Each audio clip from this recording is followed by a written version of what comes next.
ពន្ធឆ្លោះជាមួយប្តីឆ្លោះជាមួយប្រពន្ធសង្សារបែកចិត្តបាត់បាងហាកន្លែងតាមហាងគេបិទគេបាំងចេះឈឺក្បាលស្វាំងភ្នែកណែនទុំចាក់ដោតក្នុងខ្លួនយកសពអរហមិនល្អ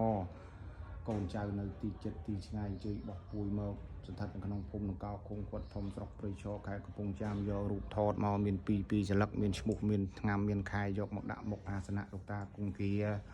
លោកតាគង្គីលោកក៏ដូរលើកដៃរះឡើងបំណំបូជាថ្វាយដល់ប្អិនព្រំប្រយមបកាបច្ចៈតឡោកបាលទាំង4ភូមិបកោមធននៃប្រម៉ែទេវីគ្រូតូចគ្រូធំគ្រូសនំគ្រូសវ៉ាដែលអស់លោកថាត់ថារសាតាំងពីរោងគោកុកស្លៅទៅពាំង3ទៅពាំង3ប្រេងដេងអូកបោនយូររួមសេរង្កែដង្កោមកធៀបតមុខតងរងវាភ័យឆោនតាស្នំទឹកឆាតដើមជើងមកខ្សែផ្សោយវិជាហាបូជាលោកតាគង្គីរៀបសំណាក់ដាក់សណែនតាមបុរាណមាន9ថ្នាក់3ថ្នាក់2ថ្នាក់ប្រចាំតាមសំណាំសពុតស្វែងស្ដាំថងរងច្ដាំរែកមួយលើផ្លែជើងកើទាំងតោកមកថាខ្វះមកឡើយអត់ឡាយគួយខៅផ្លែហ្វមស្ទើខៀវស្ទើខំខៅផ្លែក្រូចផ្លែតូចទៅពាំង3ជូប៉ុនកដៃត្រង់ធ្លូសូមជុំសូមចេកផ្លែញឹកស្អែកផ្លែមានចេះក្រល្អផ្លែត្រឡប់ជាប់ផ្លែសេរី2នំចិនហើយស្រេចថ្លៃទៅពើត្រប់ចុងបញ្ចប់មានត្រៅពូតសណ្ដែកដែកលៀនមានលងើមានទៀនធូបស្លាធបិស័យដងជ័យប្រេងលូស្លាផ្លែជើងគឺទាំងតោកមកថារៀបសន្ធឹកសន្ធាប់ធ្លាប់មានបូជាស្មោះ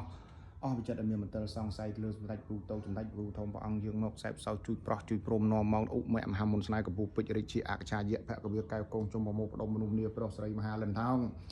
តេតិនបកតេតិនបោញតងលិនថោងមគ្គតេសរកាពុទ្ធធាងជីវហាមគ្គហេម៉ាឆាប់ម៉ានាងអើយឧបមគ្គប្រំនេតាប្រន់ផ្លឹកអញសែបមុនអញរលឹកមេតាកាយាតន្តាជីវហាមគ្គពុទ្ធាសណ្ដងធម្មតេតងជួយប្រោះជួយព្រំនងកងកើងឡើងរិស័យលើកសាក់លើកយុះលើកគេលើកឈ្មោះឲ្យកូនចៅពងពររតាគង្គៀមកបានសម្រេចពិតវិមត់បករិថាបាក់បែកគង់កុសាលក់ដូរហ្នឹងណាឲ្យបានសម្រេចពិតវិមត់បករិថាសុខចម្រើនទៅអង្គអនុមោទនីតេតងតាមលេខទូរស័ព្ទលោកតា09223196 092231391775 9ណាគាត់សូមអនុមោទនី